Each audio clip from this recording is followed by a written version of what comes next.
5, 4, 3, 2, 1.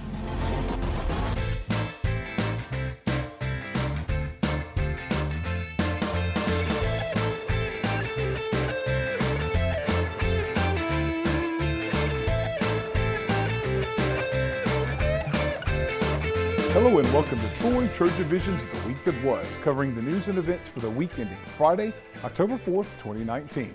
I'm your host, Aaron Taylor. Well, last Saturday, a new addition to Troy University's Bibb Graves Quad was officially dedicated. The new clock serves as a way to honor the time Chancellor Jack Hakwins has led the university. Daisy Lung has the story. On Saturday, Troy University set up a post clock in front of Smith Hall to mark Dr. Hakwins' 30th anniversary as Chancellor. Chancellor Hakwins mentioned in his speech that the most important thing is a relationship. So was his original vision. I think most of all, though, what we wanted was to really continue to build that culture of caring, which you find at Troy University. Chancellor Hakwins says his greatest accomplishment is to understand people and culture around the world. You know, it's really important that our students be globally competitive.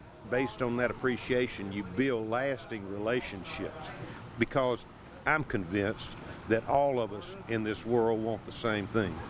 And that's why it's important, I think, to be able to live and understand people of all races from all cultures, because that's the world of the future.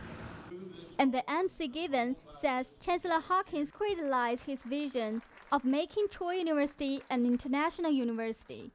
Even the plaque on the clock that we just dedicated talks about the transformation of Troy from simply a regional university into an international university. Behind me is a clock of the Chancellor Hakwins' 30 years anniversary, which has added so much meaning to Troy University.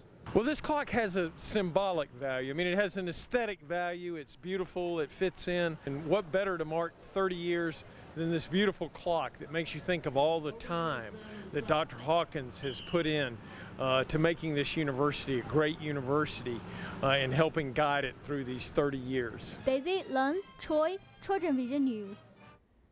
And this week, a second Troy University fraternity was suspended pending an investigation of rules violations, including possible hazing. Brady Talbert gives us a look at the investigation and what it might mean for the fraternity in question. Less than a week ago, Troy University's chapter of Sigma Chi fraternity was suspended until the end of the fall semester after an investigation into the hazing of 8 members. And just days after the announcement, another Greek organization is under investigation.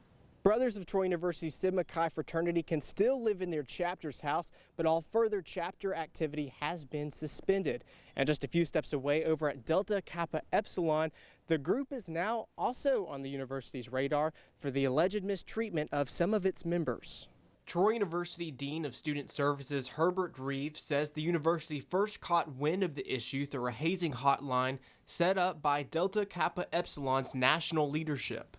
Nothing of a physical abuse type thing. It was more of a excessive scholastatics, violations of alcohol policies, and verbal abuse. For the students involved, they can go before our student conduct board, or it just depends on the severity of it. For the chapter, it could be suspension. No criminal investigation is underway, and the university says we will have a verdict by the end of the week. We do feel like fraternities have a place here at the university. They do a lot of good things, a lot of positive things. Unfortunately, this is part of it. It's been around fraternities for years, and our hope is to work with this and to try to better the chapter, better the individuals that may be participating in this, and to strengthen our Greek system. Brady Talbert, Troy TrojanVision News. Many people are in the dark about how prevalent a problem child abuse can be in the United States. Therefore, one Troy University sorority attempted to shed some light on the issue through a ceremony Friday night. Noah Pevey has the story. Sisters of Kappa Delta held a candlelight vigil for the victims of child abuse in Pike County. This was the final event of many held during their fall philanthropy week known as Shamrock.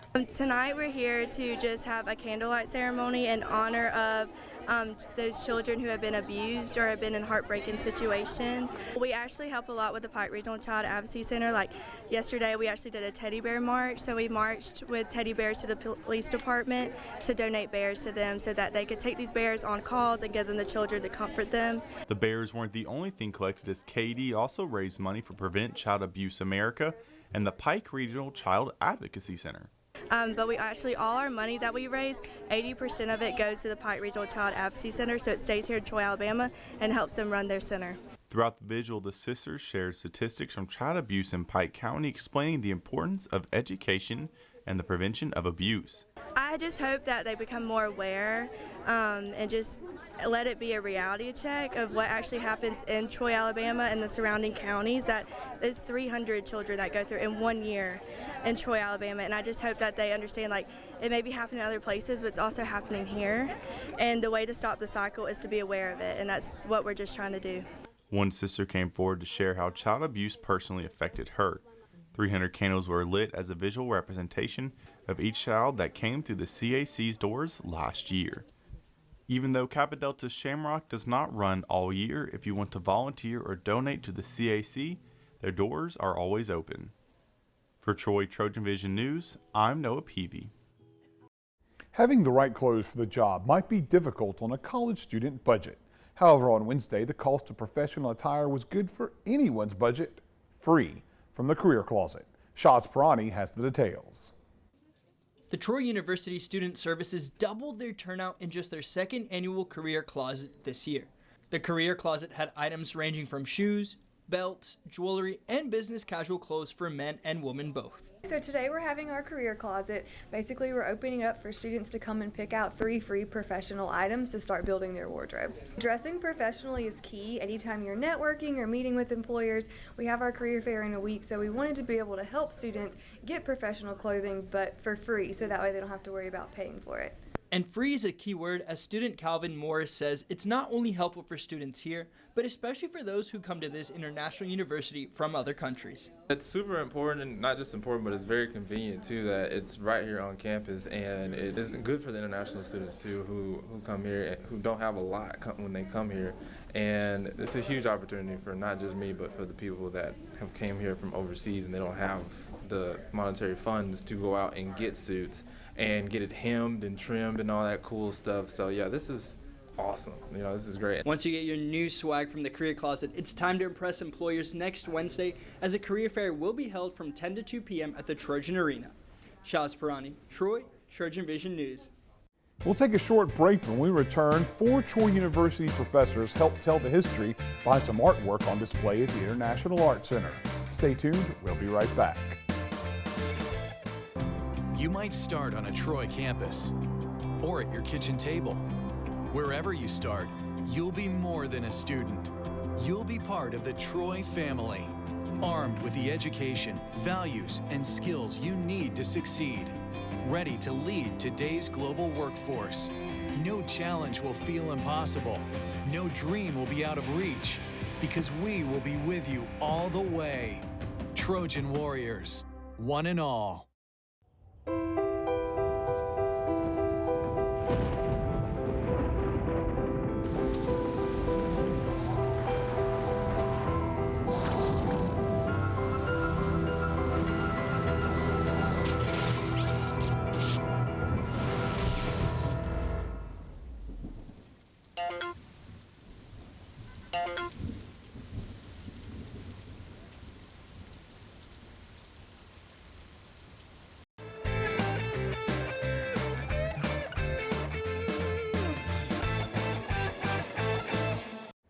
On Wednesday afternoon, Troy students had the chance to go beyond the canvas and learn the history and meaning behind an exhibit currently on display at the International Art Center. Stuart Bradley shows us how. Troy's International Art Center held a roundtable discussion featuring 4 Troy University professors from different disciplines discussing Mike Howard's exhibit, Pivotal Moments in Alabama History, as a way to educate visitors about the background of the pieces on display.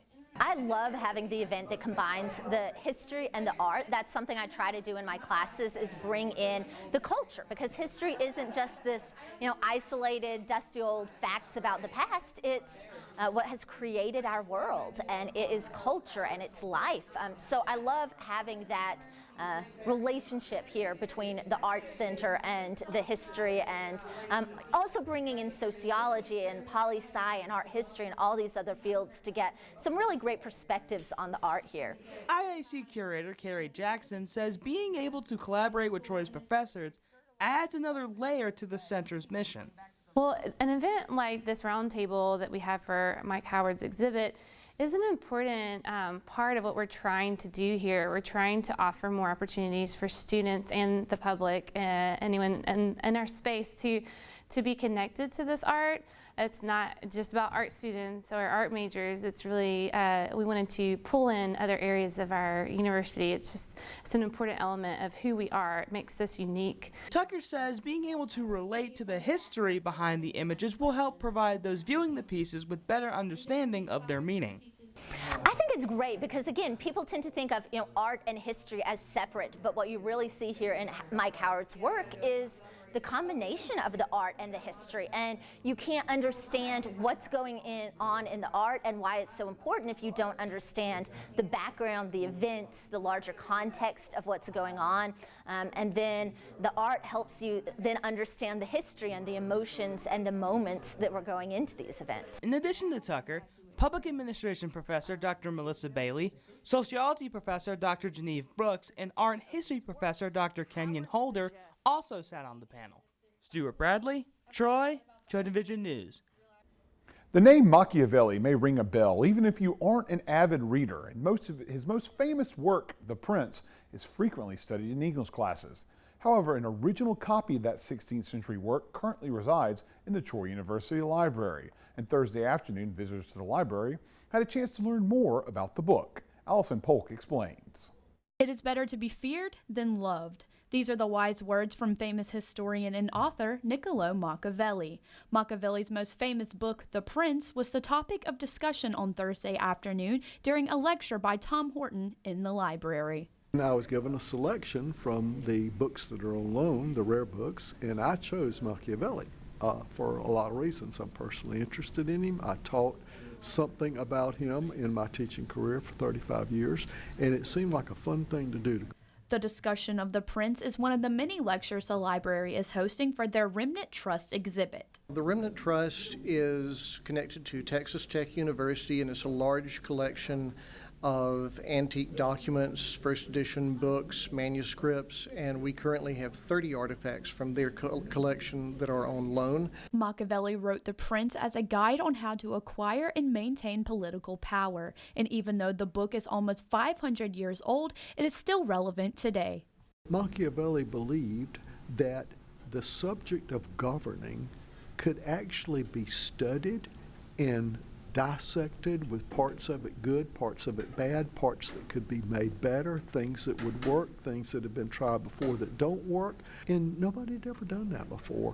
And later, much later, I said, oh, this is political science. We do that now. The next Remnant Trust lecture will be next Thursday with a discussion of the Magna Carta. Allison Polk, Troy TrojanVision News.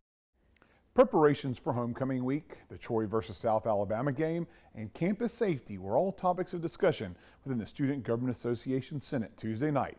Cody Giles has the details.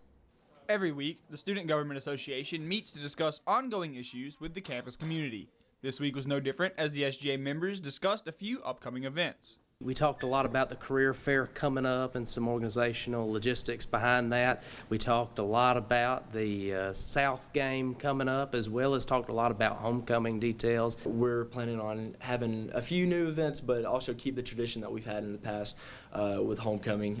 So things like the organizational dance. We're going to have the banners displayed throughout the week. We're going to have the Chalk the Quad that was super successful last year. As well as events happening on campus, there was talk about the Student Welfare Committee and how their group has helped as well. Our Student Welfare Committee, they're doing a great job working with Dean Reeves as far as bettering the campus in ways, making it safer and just kind of making the Trojan experience better overall. And the Student Welfare Committee has set up an online resource that students can use to submit what they believe are issues around campus.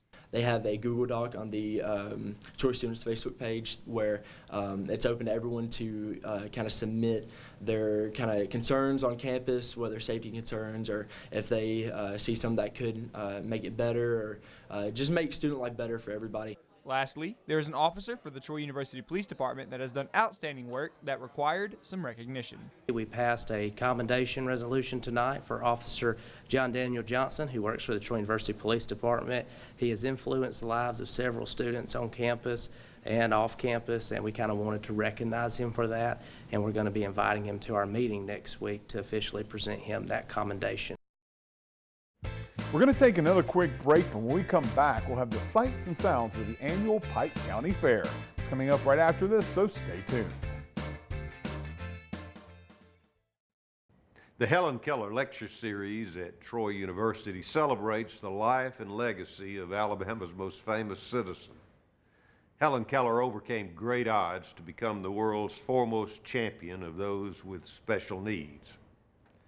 My wife, Ms. Janice Hawkins, and I were inspired by our 10 years of service at the Alabama Institute for Deaf and Blind, and it was based on that experience that we brought this lecture series to Troy 2 decades ago. The lecture will be held on Wednesday, October the 16th at 10 a.m. in the Claudia Crosby Theater. This year's speaker is a very special friend, Eric Weinmeyer. Eric lost his sight at age 14, but he never lost his vision. And in the true spirit of Helen Keller, Eric Weinmeyer has a remarkable story to tell. Eric was the first blind man to reach the summit of Mount Everest. And since then, he has scaled the 7 major summits of the world. Eric has written a fascinating book entitled No Barriers. And that extraordinary book chronicles his adventures as he fought the rapids in a kayak through the Grand Canyon. That exciting challenge will be the topic of his lecture. Please make plans to join us at 10 a.m. on October the 16th in Claudia Crosby Theater. Thank you.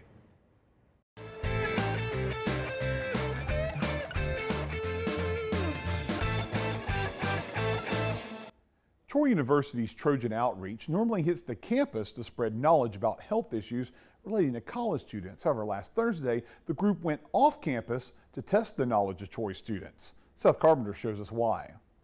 Trojan Outreach had their second ever Outreach Trivia Night at Flo's downtown Troy Thursday night. The event offered a place where students could come out and have a good time with friends and try to answer some movie and TV show trivia for some prizes without having to involve alcohol. The Office of Outreach and Intervention was looking for a way to provide events that didn't involve alcohol. You know, it's Thirsty Thursday for a lot of different organizations, and we just wanted to provide an event so students who had something to do besides drink on a Thursday night.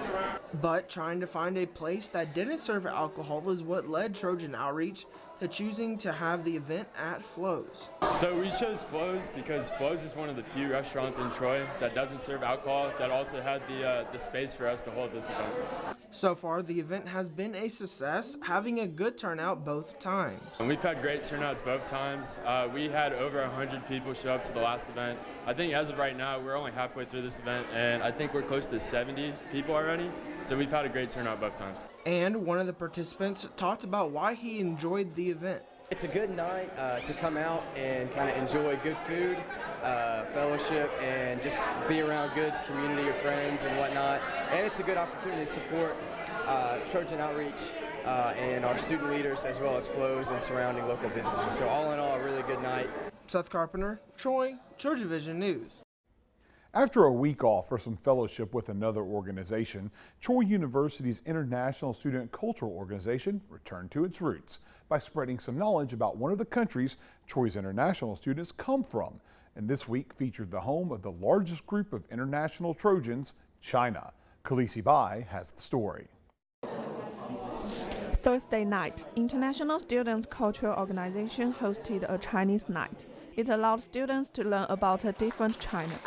We already have CSSA, the Chinese Students Organization, and Confucius Institute, and they introduce many information to us. So tonight I just want to do something different that people may not know, because I still hear some misconception to China. The speakers introduce some Chinese traditional culture, such as Chinese traditional arts, Chinese calligraphy. The most interesting, I mean, the cliche thing to say is the food, but I think learning about different clothes is probably the most interesting, or the ethnic groups. Tonight here at ISCO, we learned about China. Some students from China told us about yin yang, the meaning behind it, and I learned so much about Chinese ideas about balance in nature. The ISCO students also prepared some Chinese noodles and rice for participants. China night at ISCO is really cool. We got to eat some really good food like noodles and rice, and we learned a lot of cool things about Chinese culture, you know, from ancient times all the way into modern times. Khaleesi by Troy TrojanVision News.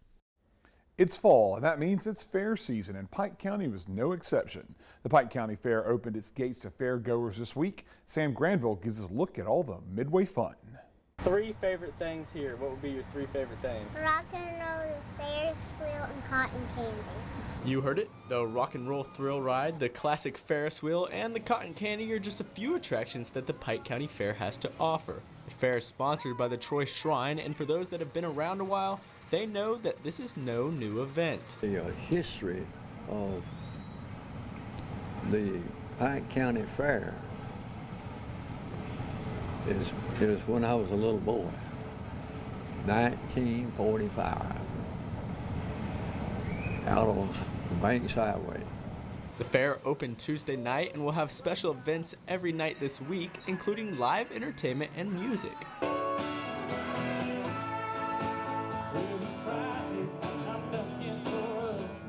Now, whether you're here to see the animals, find your next thrill on one of the many rides, or to simply just devour some delicious fried foods, the Pike County Fair is a family-friendly entertainment hotspot for all ages. A couple of young Troy residents were able to indulge on some of those famous fair foods. We had funnel cake, we got some cotton candy and some drinks. And also shared their favorite animals that they saw. The horses and the goats and the pigs and the chickens.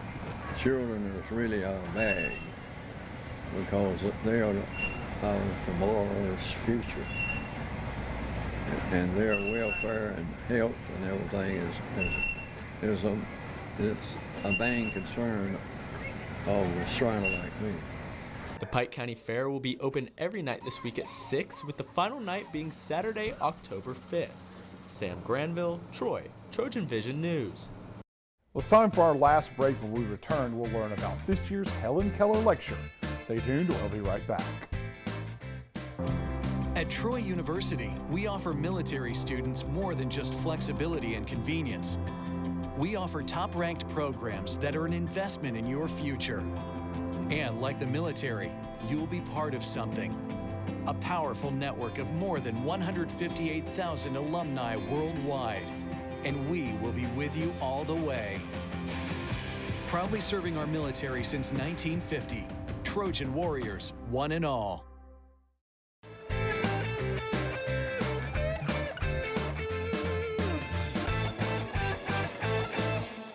A blind man who climbed Mount Everest will be on campus later this month as the keynote speaker at this year's Helen Keller lecture. We'll learn more about this year's lecture in this week's Trojan Talk. Hello and welcome to Trojan Talk. I'm your host, Aaron Taylor. My guest today is Judy Robertson, interpreter training program here, but also here today on behalf of the Helen Keller Committee to talk about the Helen Keller Lecture. I want to thank you for joining me here today. Thank you for having me. And the Helen Keller Lecture is what we're talking about today, and this is a major event here on campus. It's been one of probably the big events on campus every year people look forward to because, especially because of the level of speakers that are brought every year for the Helen Keller Lecture. But for the uninitiated, can you give us kind of a little background on what the Helen Keller Lecture is and what it's designed to do? Well, basically, the Helen Keller Lecture was birthed of an idea from Dr. Hawkins and Mrs. Hawkins several years ago in a way to sort of highlight people with disabilities and how they've overcome adversity and been successful in life. And so since then, like you said, we've brought several distinguished speakers to campus and tried to create some events around that to bring awareness of disabilities and how people interact and how we can interact with those people as well in a positive manner. And it always seems to be every year that whenever one of these speakers comes, and whether or not, depending on, it's a wide variety of ranges. That there have been actors, actresses, filmmakers, celebrities, and so an opportunity for people to see people across the spectrum that have been able to succeed with the limitations that disabilities might have put on them. So right. I mean, when you look at success is not defined by wealth or by how famous or popular you are. It's simply I think is defined as, how well you function in life. How well do you overcome those difficulties that you're faced with? And I think through the years we've managed to bring a wide variety of people that showcase that in different ways. Not just by being wealthy or by famous or whatever, but that have just different talents and different attributes and different things that they contribute to society. And in particular, being a blind man who has climbed the tallest mountain in the world. Right. So an opportunity, which is what we're talking about at this year's Helen Keller lecture. So. Right. I think when you think about someone who climbed a mountain of any sort or, did anything of that sort of, that magnitude, yeah, so you automatically think of, well, how did he do that blind? Those of us who are sighted, we depend so much on our sight, and I think we don't realize how much we do until maybe we lost it or something. But thinking about, wow, what a challenge he had, what he was faced with, just to tackle this and to get through and be successful at it as a blind person is just incredible. And we're talking about Erica Weinmayer here, who they have the copy of his book here, No Barriers, and this book talking about the fact that we talked about Everest, but he also kayaked the Grand Canyon. Yeah, so I mean, this guy's done it all. Yeah, I mean, again, you think about, I think for me, if I were to kayak something, I would definitely, want to rely on my sight.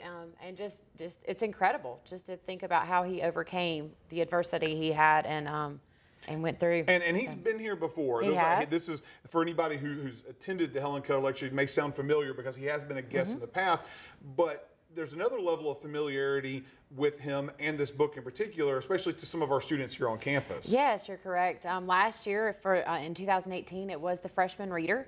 So all of our freshman students were required to read this as part of their studies. And so we already have sort of an excitement around the book, around Eric, before he comes to campus, because many of the students have already heard of him. And of course, in the book, we've got it here with us, but telling his story, obviously, about kayaking the Grand Canyon, but climbed Everest, kayak the Grand Canyon, but a chance to hear him tell these stories. That's one of the best parts about it, because you can read this book and probably take away a lot of it, but then hearing him tell his story, and I'm sure there's some things that probably didn't make it in the book that you're going to hear at the lecture. Oh, yes, so. I'm sure there are, and I think the main thing that we take away from this is just his ability to overcome adversity. We talk about adversity, and in his book, he talks about how, adversity challenges us. Some of us it may not, but for most of us, adversity is something that feeds us. It challenges us to do better, and that's really what his story is about. And I'm excited. I know our faculty and staff and students over in the College of Education, we're very excited to hear from him. So. And for anybody out there who wants to hear from him, once again, he is the keynote speaker of the Helen Keller lecture this year. And when and where is that going to be? So we would like everybody to attend. Obviously, students, faculty, community. It will be held in the Claudia Crosby Theater at 10 o'clock on October the 16th. October 16th at 10 o'clock, and it is free and open to the public. Free and open to the public. So anybody out there who wants to take part in this, they can take part in this lecture and hear an amazing story about a man who's done some amazing things that I know I personally will never accomplish in my life. So I know, right? Excited or not, I'm not going to do it. Everest is not in my future. So, but Judy, I want to thank you for joining me here today and an opportunity. And not to mention, he's also going to be around there's something else happening that day too, he right? He is. He's going to hang around and watch some Troy football, watch us take on South Alabama. Alabama that night, so we'll be recognizing him on the field. But so he's going to be around all day. Okay. So You got opportunity to students will see have the that? opportunity to see him, possibly get their book signed. So He'll be around campus? So bring your book to There the we go. lecture. I'm sure we'll be able to Opportunity, because most freshmen should have it. So They it's good. should, they All right, well, should, Judy, so- thanks for joining me today. Thank So- you. Have a good. Thank you for joining us on today's edition of Trojan Talk. And that's the week that was. To find out what's happening on a daily basis, you can tune into Troy TrojanVision News at 5, 6:30, and 10:30 Monday through Friday, or follow us on Twitter at Troy TV News. Also, feel free to like our Troy TrojanVision News fan page on Facebook to see online content from Troy TrojanVision News. And until next time, have a good week.